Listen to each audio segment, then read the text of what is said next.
Hi అండి, ఎలా ఉన్నారు? పద్మపురాణం అష్టాదశ పురాణాల్లో ఒకటి. అందులో ఈ పురాణాన్ని రాసింది కూడా వేదవ్యాస మహామునే. అందులోంచి ఒక చిన్న కథ ఈరోజు నేను తెలియజేస్తాను. సూత మహాముని సౌనకాది మహామునులకి పద్మపురాణంలోని ఈ మధుకైటపుల గురించి వివరిస్తాడనమాట. ఈ కథని ఈశ్వరుడు పార్వతీదేవికి చెప్తాడనమాట. పార్వతీదేవి అడుగుతుంది ఈశ్వరుణ్ణి, శ్రీహరి విలాసాలని నాకు వినిపించమని కోరుతుంది. అప్పుడు శివుడు ఆవిడ కోరిక ప్రకారము విష్ణుదేవుని కథలు విన్నవాళ్ళకి సమస్త పాపాలు నశించిపోతాయి, ఉత్తమ లోకాలు కలుగుతాయని చెప్పి జలప్రళయం గురించి వర్ణిస్తాడు. జలప్రళయంలో బ్రహ్మాండాలు నీటిలో మునిగిపోతాయి. శ్రీహరి వటపత్రంపై శయనించి తన నాభి నుండి కమలం ఒకటి సృష్టించి ఆ కమల గర్భం నుండి బ్రహ్మదేవుడిని పుట్టించాడు. అతడు చిరకాలం అందులోనే ఉండి అన్ని వైపులా తిరుగుతూ జలం అంతా ఉంది, నేను ఈ కమలం ఎక్కడి నుండి వచ్చింది, నేను ఎలా పుట్టాను అని అంతా పరికించి చూసుకుని, ఓహో నారాయణుడి ఉదరంలో నుంచి వచ్చాను కదా అనుకుంటాడు. అయితే ఆ పర్వతాలు, సముద్రాలు, బ్రహ్మాండాలు అన్నీ చూసి చాలా చాలా కంగారు పడిపోతాడు బ్రహ్మదేవుడు.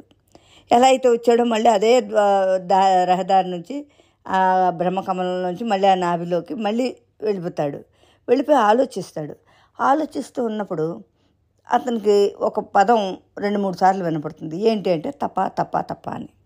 ఆ మాటలు వినిపించిన తర్వాత బ్రహ్మదేవుడు వెంటనే తపస్సు చేయడానికి పూనుకుంటాడనమాట. అలా తపస్సు చేసే సృష్టికర్త అయ్యాడు ఆయన. అయితే అలా అతను తపస్సు చేసుకునే సమయంలో బ్రహ్మదేవుడు రెండు చెవుల నుండి కూడా మధుకైటపులు అనే 2 రాక్షసులు పుడతారనమాట. ఆ మధుకైటపులు ఇద్దరూ కూడా బయటకు వస్తూనే వాళ్ళు పెద్ద పెద్ద ఆహాకారాలు చేసి అందరినీ, అంటే మొత్తం బ్రహ్మాండం అంతా అదిరిపోయేటట్టుగా అంతంత ఆహాకారాలు చేస్తారనమాట. బ్రహ్మని యుద్ధానికి రమ్మని పిలుస్తారు. అతడు వారితో నేను చేయలేకపోతాడు, నేను మీతో యుద్ధం చేయలేనని చెప్పి శ్రీహరిని ప్రార్థిస్తాడు. శ్రీహరి వచ్చి వాళ్ళని ఎదుర్కొని కొన్ని వేల సంవత్సరాలు పోరాడతాడు. అది వారిని జయించడం కష్టం అవుతుంది. అప్పుడు ఇంక లాభం లేదు, మనం వీళ్ళని జయించాలంటే కొంచెం ఎలాగైనా వీళ్ళని మోహంలో పడేయాలని చెప్పి వాళ్ళని మాయోపాయంతో జయించాలి అని చెప్పి మోహం కల్పిస్తాడనమాట. మోహం అంటే వాళ్ళ మనసుల్లో.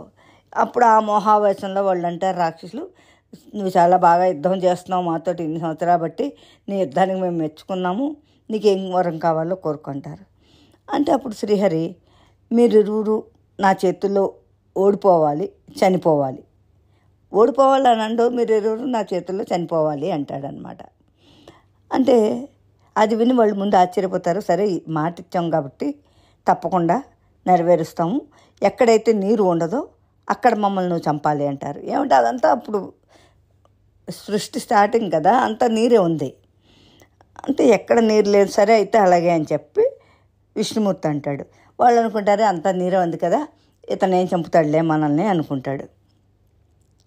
అయితే అలాగని చెప్పి ఇద్దరిని కూడా చెరుకో తోడ మీద కూర్చోబెట్టి తన చేతిలో ఉన్న సుదర్శన చక్రాన్ని వదులుతాడు. ఆ చక్రం వెళ్ళి వాళ్ళిద్దరిని తలలు నరికేస్తుంది అనమాట. అప్పుడు మళ్ళీ బ్రహ్మ తన తపస్సును కొనసాగిస్తాడు. ఇదండి, నేను చాలా టూకీగా షార్ట్గా చెప్పేశాను. ఈ మధుకైటపులు వీళ్ళు ఎందుకు మధుకైటపులుగా పుట్టారు, ఇదంతా కూడా మళ్ళీ నేను ఇంకొక ఎపిసోడ్లో నేను తెలియజేస్తాను. Thank you.